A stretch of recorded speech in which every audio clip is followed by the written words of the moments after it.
세상은 점점 아름다운 세상이 되어가고 있습니까? 아니면 점점 더 역겹고 더러운 세상이 되고 있습니까? 우리는 어둠이 가장 짙은 바로 그 때가, 여명의 때가 가장 가까운 때라는 것을 알고 있습니다. 어둠이 지나고 곧 밝아진다라는 것입니다. 지금이 인류 역사의 마지막 때인 듯이 가장 더러운 죄로 가득해서 어두운 시기, 그리고 그 죄로 인해서 역겨움의 악취가 진동하는 시대라고 이 시대를 정의해 볼 수 있겠습니다. 그리고 죄악의 어둠이 짙어져 마치 빛이 가려져 버린 시대처럼 보이지만 이제 곧 여명의 찬란한 빛이 비치게 될 것입니다. 성경은 이때를 종말이라고 부릅니다. 성경은 우리에게 종말을 가르쳐 주고 있습니다. 그래서 성도는 세계의 역사를 이미 성경을 통해서 알고 살아가는 사람이라고도 말할 수 있는 것입니다.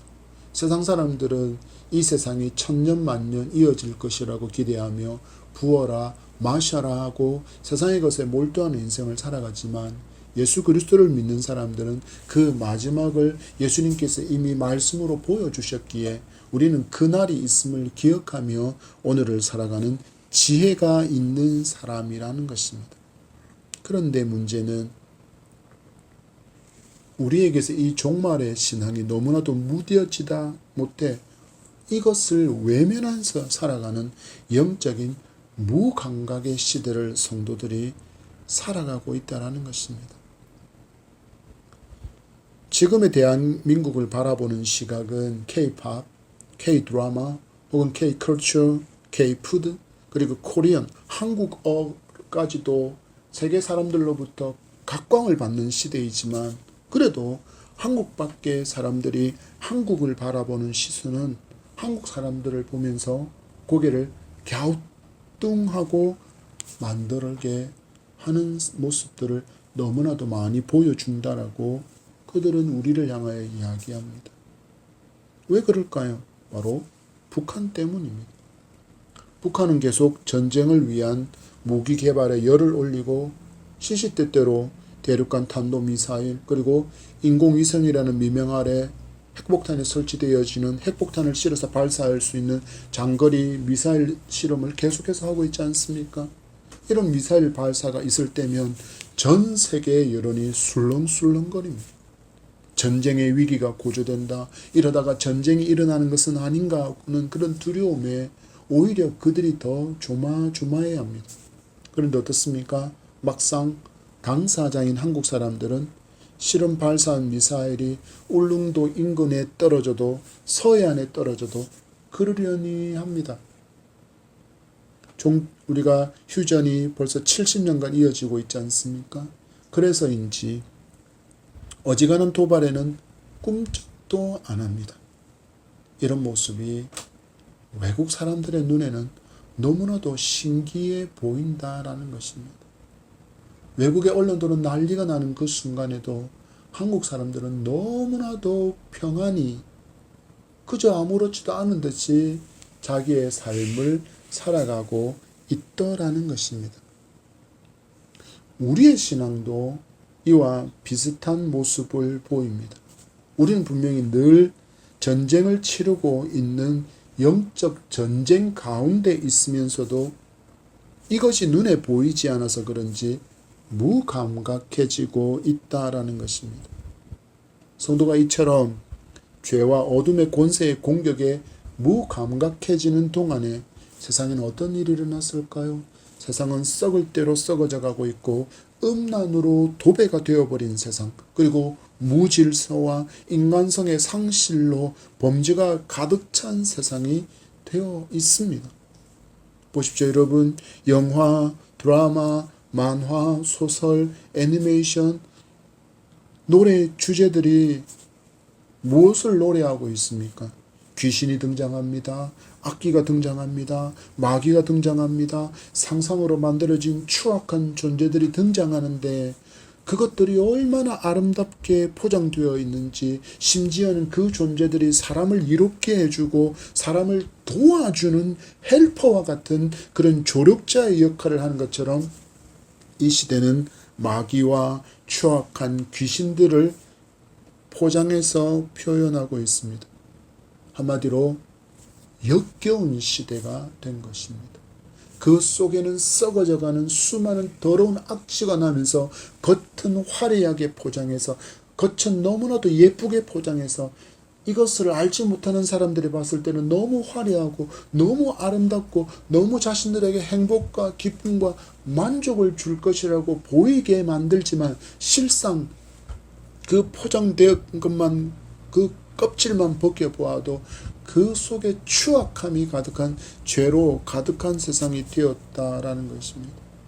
이런 시대를 사는 성도가 어떤 신앙의 태도로 살아야 하는지를 바울이 2000년 전에 성령의 감동으로 기록한 말씀이 오늘 우리에게 교훈하고 있습니다. 하나님께서 우리의 구원을 위해서 행하신 놀라운 일, 곧 구원의 역사를 설명하고 복음을 계속해서 알려주던 바울은 예수님을 구원자로 믿고 구원받은 성도가 이제 어떻게 살아야 하는가에 대한 문제를 주제별로 구분해서 알려주고 있는 말씀을 우리는 계속해서 만나고 있습니다. 지난 시간에 바울은 성도가 사랑해야 한다라는 것을 주님의 교훈을 풀어서 설명해 주는 것으로 우리에게 말씀을 들려주었습니다.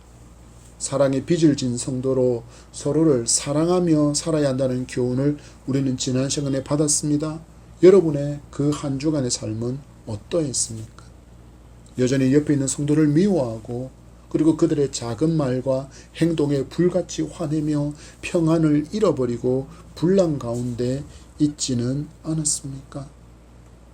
그렇다 하더라도 우리 다시 말씀의 교훈을 붙들고 사랑하는 성도가 되시기를 축복합니다. 왜냐하면 우리에게는 하나님을 사랑해야 할 무한한 의무가, 그리고 이웃을 나 자신을 사랑한 것 같이 사랑해야 될 무한한 의무가 있다라고 말씀이 기록하고 있기 때문입니다. 이처럼 사랑하며 살아가는 삶이 율법의 완성을 이루는 주님을 닮은 성도다운 삶이라고 교훈하시는 성령의 음성을 절대로 흘려 듣지 않는 우리가 되기를 간절히 소망합니다. 바울은 왜 이렇게 살아야 하는가? 왜 성도는 세상 사람들처럼 화낼 것 다 화내고 나의 유익과 나의 유익을 위해서 다른 사람들을 덩치고 사기치고 빼앗고 속이면 우리는 안 되는 것인가? 그 질문에 대한 답을 오늘 말씀으로 우리에게 알려주고 있습니다. 11절의 말씀을 보십시오. 시작. 또한 너희가 이 시기를 알거니와 자다가 깰 때가 벌써 되었으니 이는 이제 우리의 구원이 처음 믿을 때보다 가까웠습니다. 아멘. 바울은 왜 지금 성도가 성도답게 살아야 하는가에 대한, 그 영적으로 깨어 있어야 하는가에 대한 질문에 대한 답을 알려주고 있습니다. 무엇입니까? 지금 영적으로 잠들어 있던 사람도 깨어나야 할 너무나도 중요한 시기이기에 그렇다라고 이야기해주면서 이야기합니다. 너희는 이 시기를 알고 있다. 바울이 말하는 이 시기는 무슨 시기를 이야기할까요? 바울이 여기서 시기를 기록하면서 사용한 헬라어는 헬라어 카이로스인데, 이는 보통 하나님에 의해 정해진 결정적인 순간이나 그 바로 시점을 나타낼 때 사용하는 단어가 바로 카이로스, 이 시기라는 단어입니다.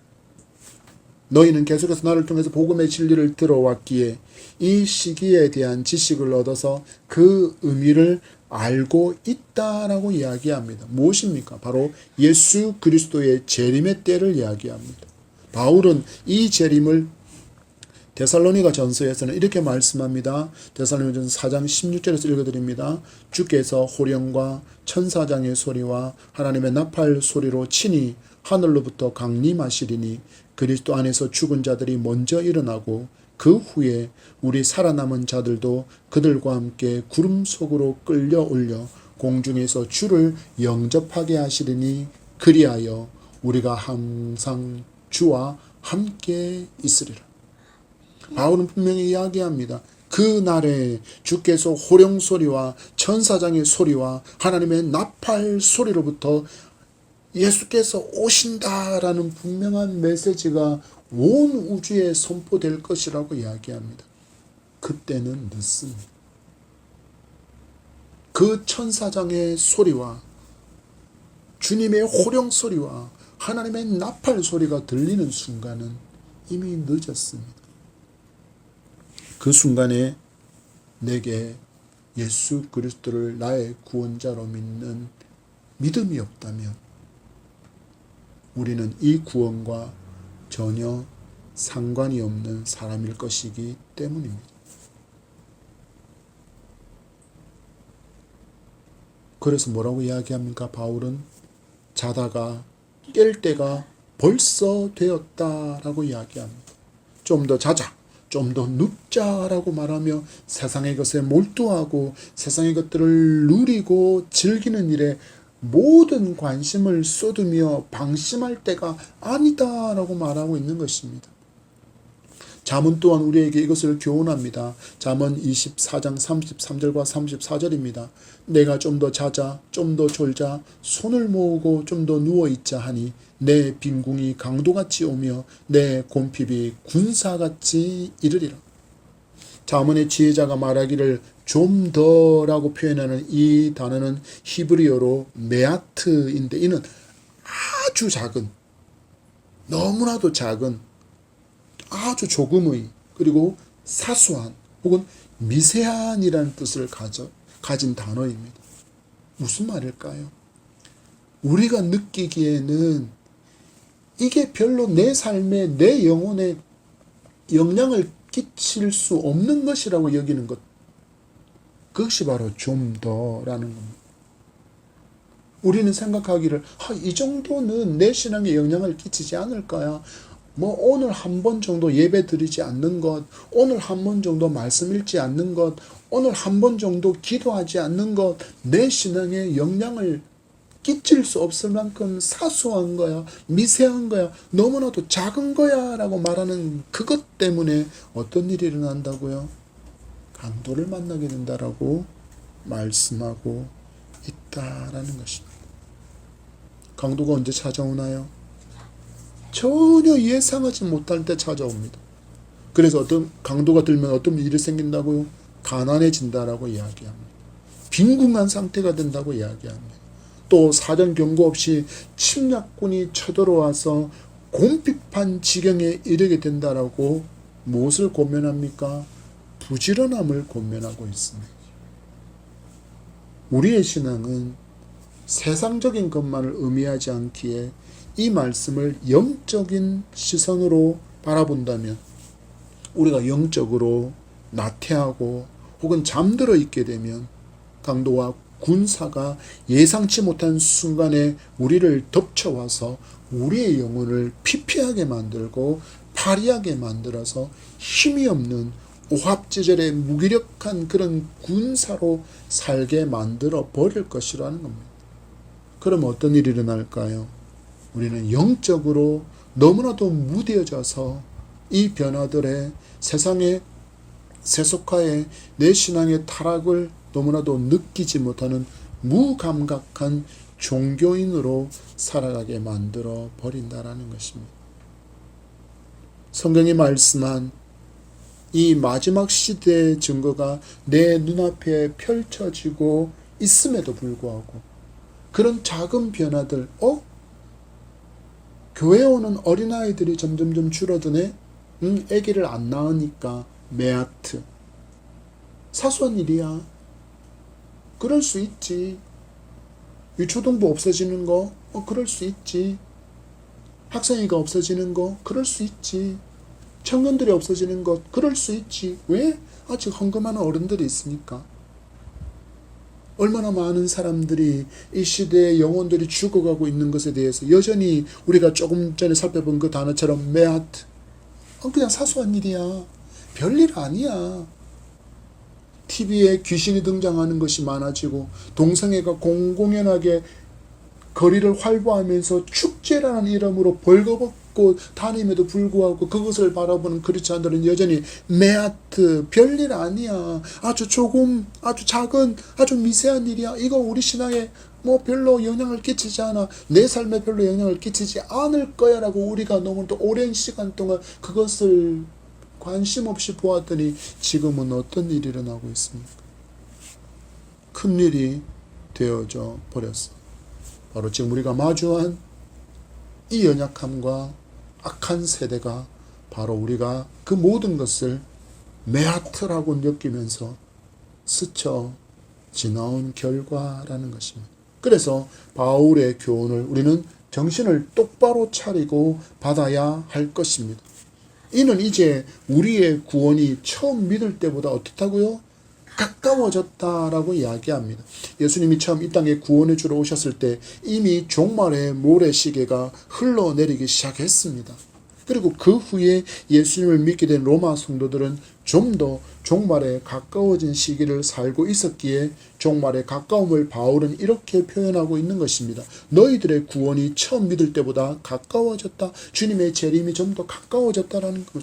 그렇다면 여러분, 예수님께서 처음 이 땅에 오시고 2000년이 넘는 그 시간을 살고 있는 우리에게 재림은 얼마나 더 가까워진 것일까요? 그런데 문제는 이 재림이 너무나도 희미해진 진리이고 너무나도 무관심한 성경의 가르침이 되고 있다는 것입니다. 종말, 지옥, 심판, 멸망, 요한계시록에서 말하는 새하늘과 새 땅은 이제 고리타분한 그런 교리처럼 여겨지고 심지어 목회자에게도 외면당하는 설교의 주제가 되어버린 것 같습니다. 성경의 경고를 분명히 들을 수 있는 복된 귀를 가진 축복의 성도가 되기를 바랍니다. 12절의 말씀입니다. 시작. 밤이 깊고 낮이 가까웠으니 그러므로 우리가 어둠의 일을 벗고 빛의 갑옷을 입자. 아멘. 이 말씀을 받았던 로마 성도들도 어둠이라고 불리는 악한 세대가 지배하는 고통의 시간을 살아가고 있었습니다. 어둠이 마치 밝은 빛인 양 미혹하고 성도들을 타락하게 만들던 그 어둠의 밤이 지금은 더 깊어져서 비진리가 진리보다 더 각광을 받고 환호하는 시대라는 것입니다. 성도들이 예수 구원의 진리를 외치고 복음을 전해도 사람들이 아무런 미동도 없습니다. 여전히 거리에 나가서 사람들이, 전도대원들이 전도지와 차를 대접하며 복음을 외치고 또 복음을 외쳐도 전도지를 내미는 손을 무한하게 할 만큼 반응이 없습니다. 그런데 다른 현장 하나를 돌아볼까요? 세상 노래를 노래하는 공연장에 그 가수들에게는 열광하는 수많은 사람들이 모여져 있습니다. 지금은 트로트 전성기라고 부르지 않습니까? 얼마나 젊은 트로트 가수들이 많이 나오는지 그들을 좋아하는 남녀노소들이 넘쳐납니다. 그들에서 그들의 공연장마다 남녀노소 할 것 없이 열광과 환호하며 자신들의 돈과 자신들의 목소리로 환호하고 자신들의 시간을 아까워하지 않습니다. 그런데 여러분, 지금 이 시대의 성도들은 하나님께 예배하는 시간을 진정 즐거워할까요? 하나님께 드리는 물질을 진정 즐거워하면서 드릴까요? 하나님께 드리는 시간을 진정 즐거워하면서 기쁨으로 드리고 있을까요? 어떨까요? 바울은 말합니다. 밤이 깊었고 낮이 가까웠다.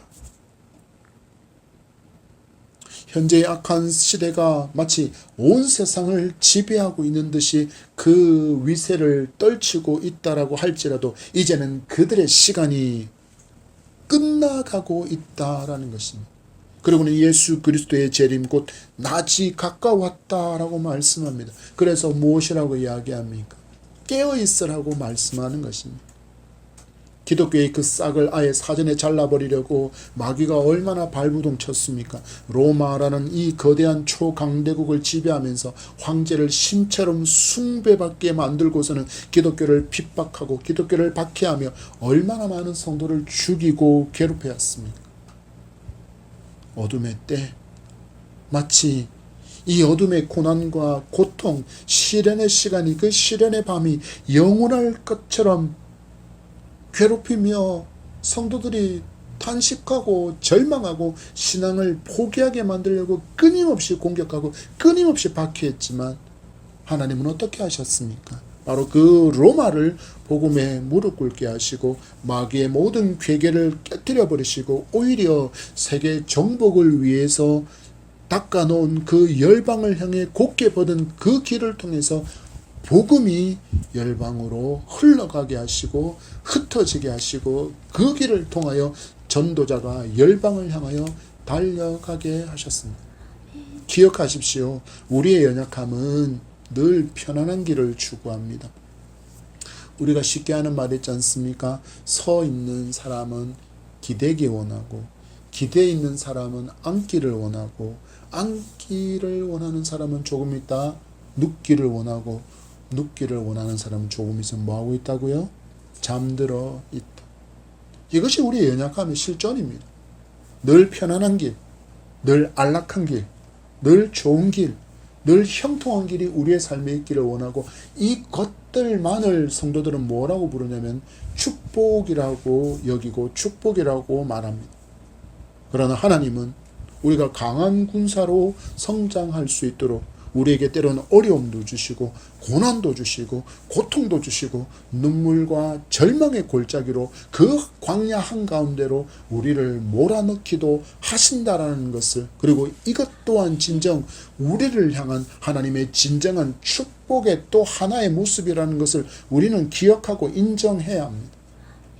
그렇지 못하면 우리는 신앙생활을 하면서 어려움을 만나는 순간 하나님께서 나를 치신다, 하나님께서 내게 어려움을 주신다라고만 이야기하는데 그것이 아니라 하나님은 그것을 통하여서 우리가 더욱더 강건한 주의 군사로 세워지고 훈련되어지고 다듬어지기를 원한다는 것을 여러분 기억하시기 바랍니다. 그래서 우리는 이 진리를 붙들고 살아갈 때 밤이 마치 커다란 산처럼 내 앞에 우뚝 서 있다 할지라도 그 모습을 보고 원망하지 않을 수 있고 불평하지 않을 수 있으며 낙심하지 않고 넉넉한 믿음으로 인내하며 찬송하며 믿음의 길을 기쁨으로 걸어갈 수 있을 줄 믿으시기 바랍니다. 이어지는 바울의 말을 듣습니다. 주님의 재림의 때가 가까웠다. 그러니 이제 어둠의 일을 벗고 빛의 갑옷을 입으라고 말씀합니다. 로마는 수많은 정복 전쟁을 치르고 있고 수많은 식민지를 거느리고 있었던 나라였기에 로마 시내 어디서나 군인들을 쉽게 만날 수 있었습니다. 그래서인지 바울의 서신에서는 군대와 군인에 관련된 단어들이 등장하는 것을 자주 볼 수 있습니다.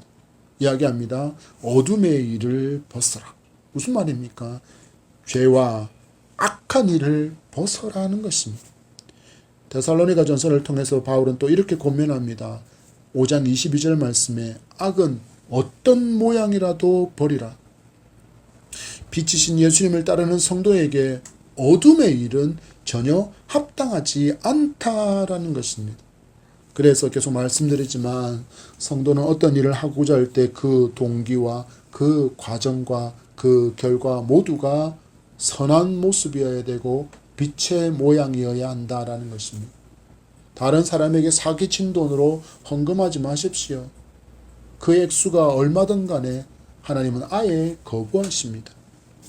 나 자신은 많은 액수의 헌금을 했기에 스스로 뿌듯해하고 헌금을 계수하는 헌금위원들도 그 헌금 액수를 보고는 깜짝 놀라서 여러분을 향하여 인정해 줄 수 있을지 모르지만 그 헌금을 진정받으시는 하나님이 거부하십니다. 그러면 그 헌금은 아무런 의미 없는 헛짓을 한 것일 뿐입니다. 그리고 질서를 깨뜨리고 질서를 무시하는 것을 우리가 아까 배웠던 단어처럼 메아트라고 말하지 마십시오. 작은 일이다, 사소한 일이다, 별거 아니라는 듯이 질서를 위반하지 마시고 불법하지 마십시오. 바로 그것이 어둠의 일이고 그것이 어둠을 확산시키는 일에, 악한 마귀의 일에 동참하는 것이라는 것을 성도는 반드시 알아야 합니다. 이런 미혹의 시대에 우리는 어찌해야 합니까? 바울은 권면합니다.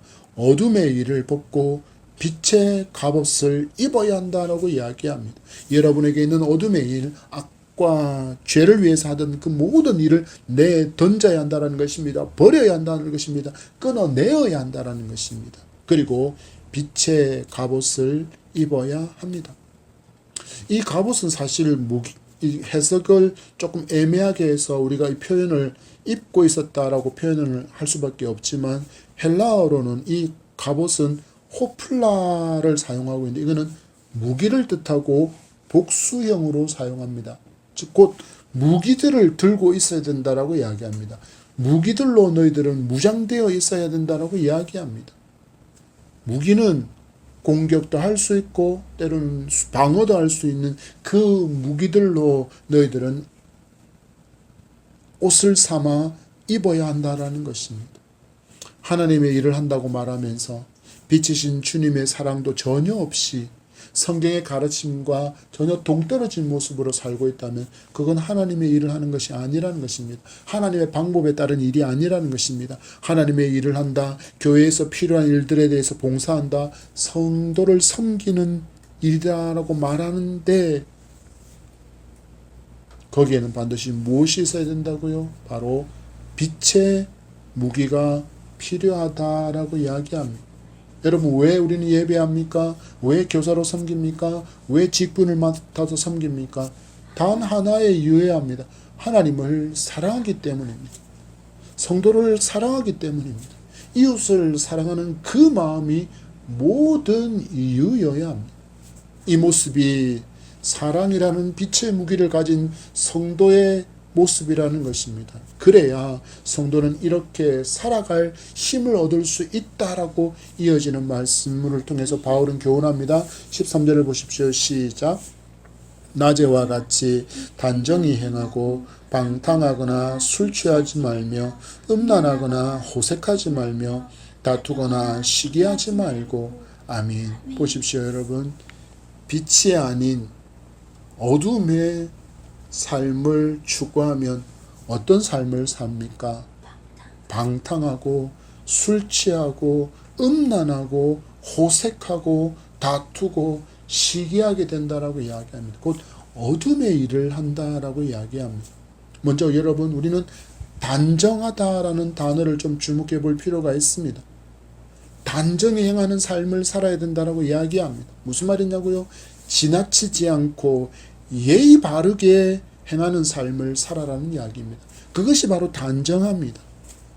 한국 사람은 정말 안 좋은 습관이 하나가 있는데 상대방과 조금 친해졌다라고 여기면 일단 말이 거칠어집니다.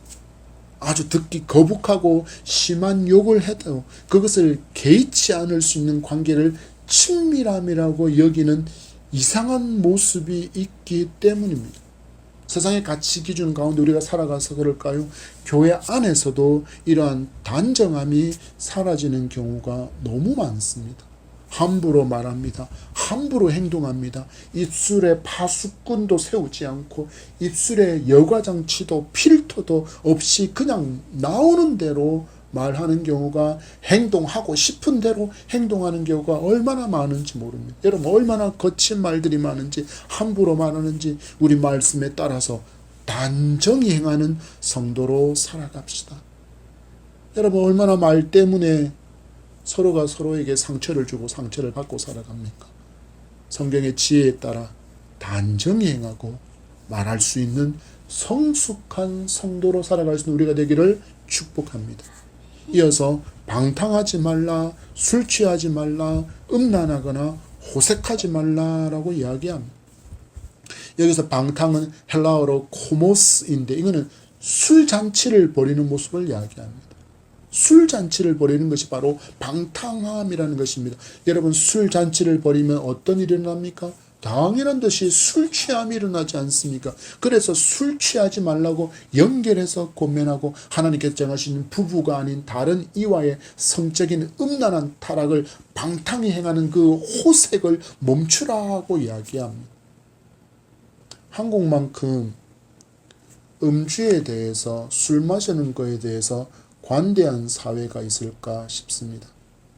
음주 상태로 범죄를 저지르게 되면 주치감형이라는 관대한 법의 적용을 받습니다. 이 법에 뭔가 살펴보니 이렇습니다.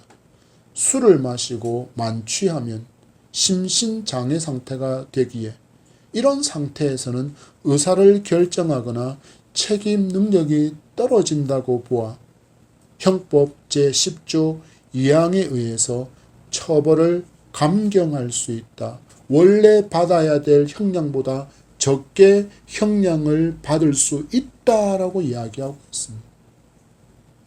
여러분, 음주로 인해서 얼마나 많은 범죄가 있습니까? 한국교회가 지금까지 음주와 흡연에 대해서 성도에게 금하는 것은 너무나도 잘 해온 일이라고 저는 생각하는데, 시대의 흐름이 바뀌어서 그런지 요즘은 이 음주와 흡연에 대해서 너무 관대한 한국교회가 아닌가라는 그런 의문을 저는 가지고 있습니다.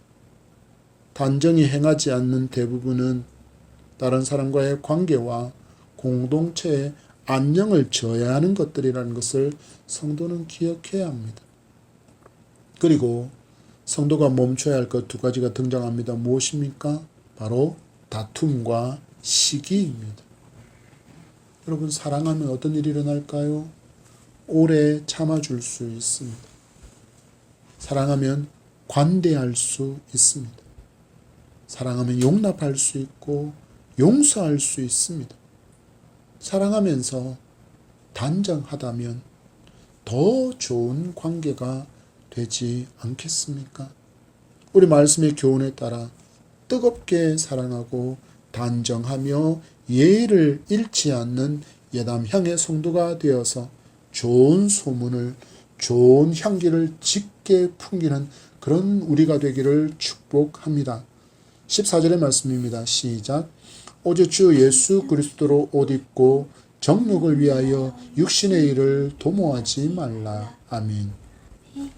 성도가 예수님을 나의 구주로 믿은 후에는 어둠의 일들을 벗어야 합니다. 그리고 빛의 옷을 입어야 하는데 14절에서 바울은 예수 그리스도로 옷 입으라고 이야기합니다.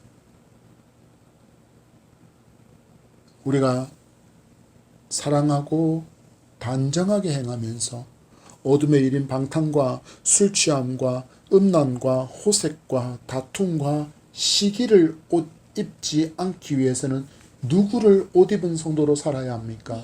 바로 예수 그리스도를 옷 입은 성도로 살아야 한다라는 것입니다. 바울이 말하는 예수 그리스도로 옷을 입는다라는 말을 이해하기 위해서는 당시 군인들의 복장을 살펴볼 필요가 있습니다. 당시 로마 군인들은 갑옷 그 맨살과 갑옷 그 사이에 또 특별한 방어복 하나를 더 입었습니다. 에베소서 6장에서는 전신갑주라고 표현된다 하고 말할 수 있는 그 특별한 방어복을 이야기하고 있습니다. 왜 이렇게 옷을 입어야 합니까? 왜 갑옷에다가 다시 또 방어복을 덧대서 입어야 합니까? 바로 우리가 싸움 중이기 때문입니다. 우리의 영적 싸움이 그만큼 치열하기 때문입니다. 마귀는 예수 그리스도를 믿는 사람을 넘어뜨리는 것이 자기의 일입니다. 그래서 갖가지의 방법을 동원해서 이 일을 수행하고 있습니다. 그리고 우리의 아킬레스건을 너무나도 잘 알아서 그것만을 때로는 집중해서 끊임없이 공격해 오기도 합니다. 여러분, 살다 보면 어떤 말을 들으면 내가 분노를 이기지 못하는 말들이 분명히 있습니다. 어떤 말에 잘 걸려서 넘어지는 사람들이 있습니다. 특정한 단어와 특정한 표현에 특히 민감하게 불같이 화내면서 반응하는 사람들도 있습니다. 또 물질에 약한 사람도 있고 권력에 약한 사람도 있고 성에 취약한 사람도 많습니다. 그래서 마귀는 어떻게 한다고요? 늘 이 아킬레스와 같은 그것을 걸고 넘어집니다. 어찌해야 합니까? 오늘 바울은 우리에게 말씀합니다. 오직 예수 그리스도를 옷 입은 성도로 살아야 합니다. 그렇다면 우리는 어떻게 예수 그리스도를 옷 입을 수 있을까요? 첫 번째는 세례를 통해서 예수 그리스도와 신비한 연합을 이룸으로써 우리는 옷 입을 수 있습니다. 여러분 지금 입고 있는 옷을 한번 생각해 보십시오. 언제나 우리와 함께하지 않습니까? 어디를 가든지 함께 갑니다. 그래서 내가 하는 말, 내가 하는 행동, 내가 가는 장소, 내가 보는 것, 내가 듣는 것 다 같이 보고 다 같이 듣고 있습니다. 이런 의식을 가진 성도의 삶의 자세를 우리는 무엇이라 부릅니까? 코람 데오라고 부르는 것입니다.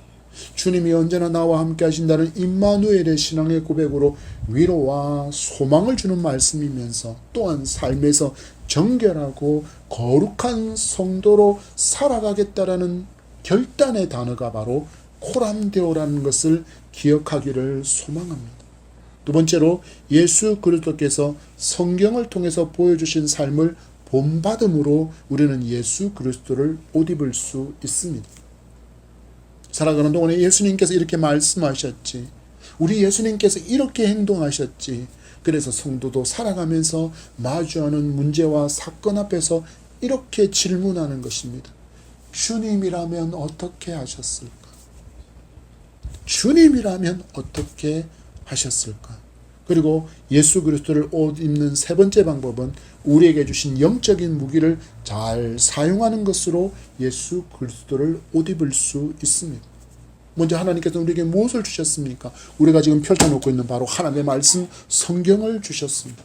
우리에게는 기도의 특권을 주셨습니다. 그리고 믿음의 지체인 성도들을 주셔서 함께 믿음의 길을 동행하게 하셨습니다.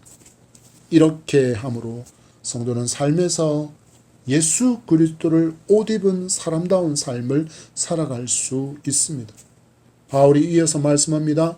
정욕과 육신의 일을 도모하지 않는 삶, 바로 하나님의 나라와 의를 먼저 구하는 삶을 살아갈 수 있습니다. 어떤 사람이요? 예수 그리스도를 옷 입은 사람은 이렇게 살아갈 수 있다라는 것입니다. 우리는 이 땅에 분명히 발을 딛고 살아가기에 현실의 문제를 무시하거나 외면할 수 없습니다. 생계의 문제를 무시하라고 바울이 지금 우리에게 말하고 있는 것이 아닙니다. 무엇입니까? 우리의 저울은 무엇을 더 무겁게 평가하느냐, 무엇을 더 의미 있게 다루고 있는가에 대해서 우선순위를 정하라고 지금 우리에게 권면하는 것입니다. 여러분이 마주한 삶의 문제를 두고 기도하며 질문해 보시기 바랍니다. 주님이라면 어떻게 하셨을까? 그러면 우리는 삶에서 주님과 동행을 누리며 살아갈 수 있습니다.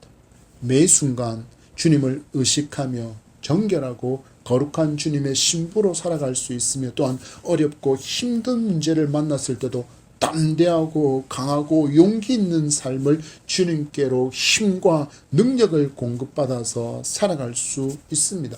그렇게 살아갈 때 우리는 다툼의 중심이 아니라 화평과 화해의 중심에서 사랑을 꽃피우는 멋진 성도로, 멋진 하나님의 백성으로 살아가게 될 줄 믿습니다. 말씀을 맺습니다. 예수 그리스도를 나의 구주로 믿게 된 성도는 어떻게 살아야 합니까? 사랑하며 살아야 합니다.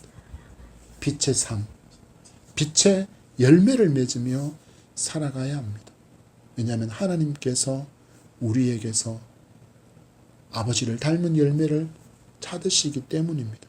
우리 주신 말씀을 기억합시다. 이제 영적으로 잠들어 있지 않기 위해서 깨어있기에 힘쓰는 우리가 되기를 바랍니다.